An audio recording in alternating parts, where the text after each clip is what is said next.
morning, good afternoon, or good evening, depending upon when you're watching this flip video.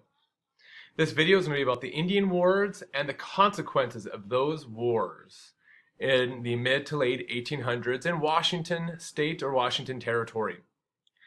This will be video 4.2A and 4.2B. So we're going to talk about the prelude to the Yakima War. This is one of the two wars we're going to talk about in this flip video. Now, Isaac Stevens was a governor of Washington Territory, but he was also the superintendent of Indian Affairs, meaning he was the one that was going to deal directly with the natives and any issues or problems that came up. And he was going to act on behalf of the federal government of the United States of America. Now, he was going to meet with all the tribes on the plateau about the various treaties. And this was going to be what was called the First Walla Walla Council. Now, one of the tribes he was going to meet with was the Yakima tribe. Now, the Yakima tribe was actually made up of 14 separate tribes and bands. Now, each of these tribes had a separate language and its own individual council of leaders. So he was meshing all of these tribes together in an effort, it seems like, to make this treaty situation easier to handle and deal with. Now, even though these tribes had separate languages and separate councils, they were closely related to other plateau tribes. Now, Kamiakin, this gentleman right here, was appointed as the head chief of the Yakima Nation. Now, they made a great choice. From everything that I read, Kamiakin was very well respected. He had a very imposing stature. A lot of quotes I read made it seem like physically you could just tell that this was the guy in charge. He was also related to several chiefs through his grandfathers, also through various father-in-laws that he had, because he had two wives. Now, Kamiakin also did not trust the federal government. He went so far as he would not accept gifts of friendship from Indian agents. So it was usually the case an Indian agent would give a gift, whether it be some form of jewelry or some blanket textile type thing, as a way of showing that, hey, we're going to be your friend. Well, Kamiakin didn't do that because he felt that if he accepted those gifts, that government could turn that around and say, hey, we paid you this, so we need to get that from you. So he didn't accept any gifts because he didn't trust the government. Now, as the Walla Walla Council was coming to an end, it was looking like they were going to lose their land, and Kamiakin did not want to sign the treaty because he could tell this was not a good deal for him and his tribe. However, he ended up signing the treaty under duress, and Isaac Stevens is quoted through various members that were at the council as saying the following: "If you don't sign, you will walk in blood knee deep." I think it's easy to see what Isaac Stevens meant by that and what would happen if Kamiakin did not sign the peace treaty. I want to go back in time, and I'd like to talk about something that occurred before the first Walla Walla Council happened. Kamiakin came together with a multi-tribal council, and they wanted to draw a map of all the tribes' lands, and they wanted to say, here's our land, this is what we're keeping. Now, after the Walla Walla Council came and went, the tribes only were able to get 2,000 square miles out of the 17,000 square miles that they originally owned. They also lost some very key fishing areas. So as you can tell, they were not happy, and this is why Kamiakin did not want to sign the peace treaty. He knew this was going to happen. So 1855, after the Walla Walla Council, gold is found, and miners enter into the Yakima Reservation. Now, two things we have to know. First off, with the treaty, the natives were promised that miners would not be able to enter. No one could enter that was not native. Second off, the treaty hadn't been ratified yet. Congress hadn't put their stamp of approval on this treaty. So the natives thought that these miners were entering illegally when in fact the treaty hadn't been okayed by the government yet. Natives were extremely upset. Kamiakin proposed sending warriors to protect the mountain passes to stop people from coming in to their reservation land. August 1855, a miner unfortunately sexually assaulted a chief's daughter. In reprisal, 6 miners are killed.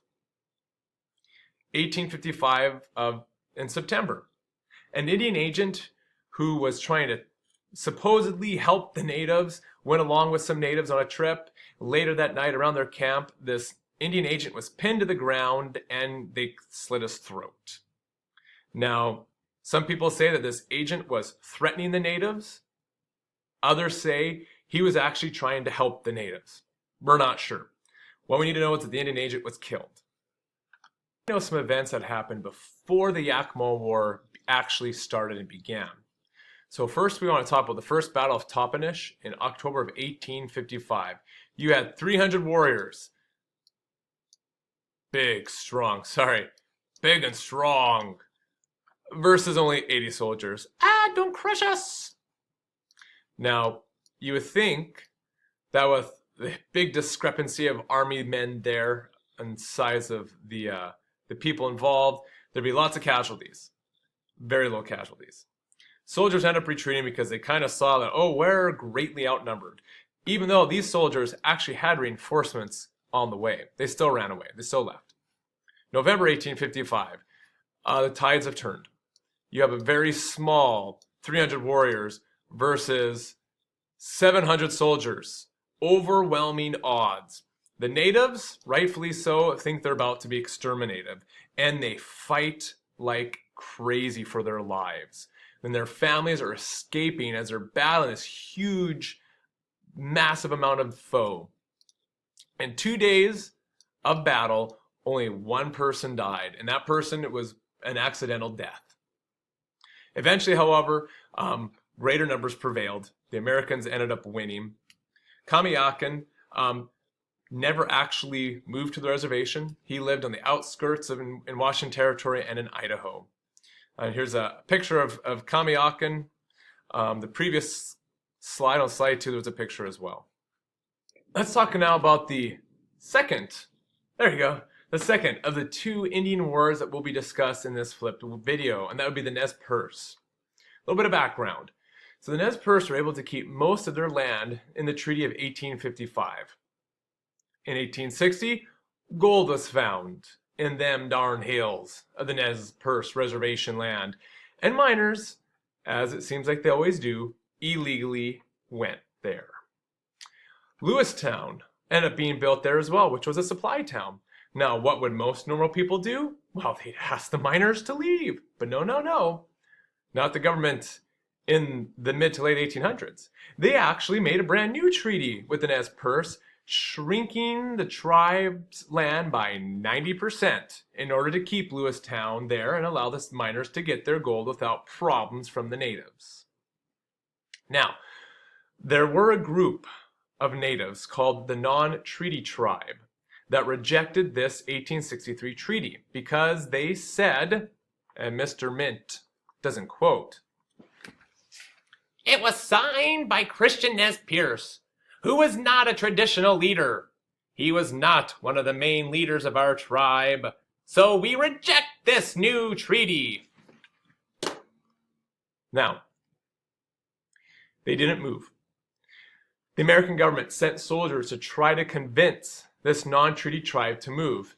The leader of the non-treaty tribe, Chief Joseph, would not budge. A couple things happened during this time when they're trying to get this non-treaty Nez Perce group to leave and to go to the new reservation. First off, 3 settlers killed some natives in an altercation over missing horses.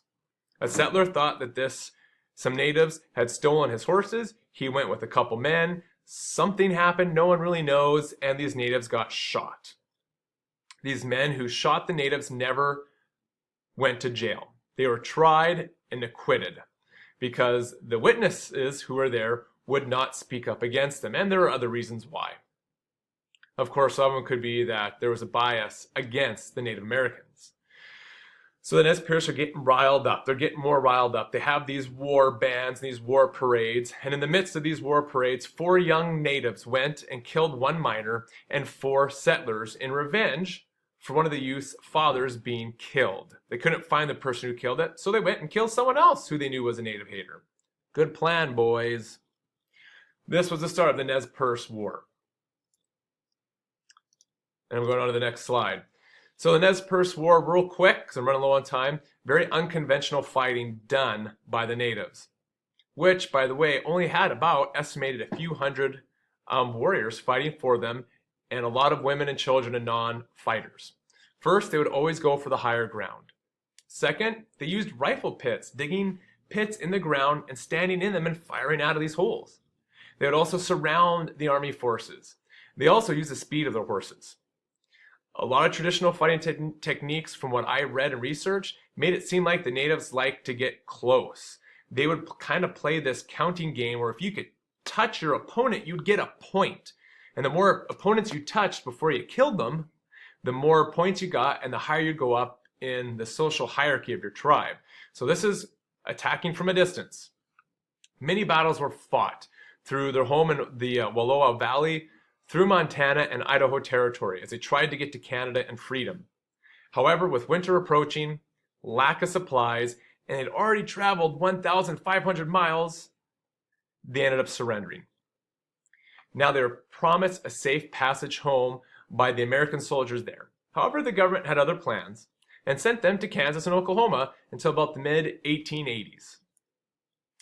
Yeah. Here's a map of the actual route that they took. Take a moment to look through it.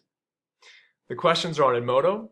Thank you for watching the film, and we will read more about the Nez Perce and the Yakima War in class.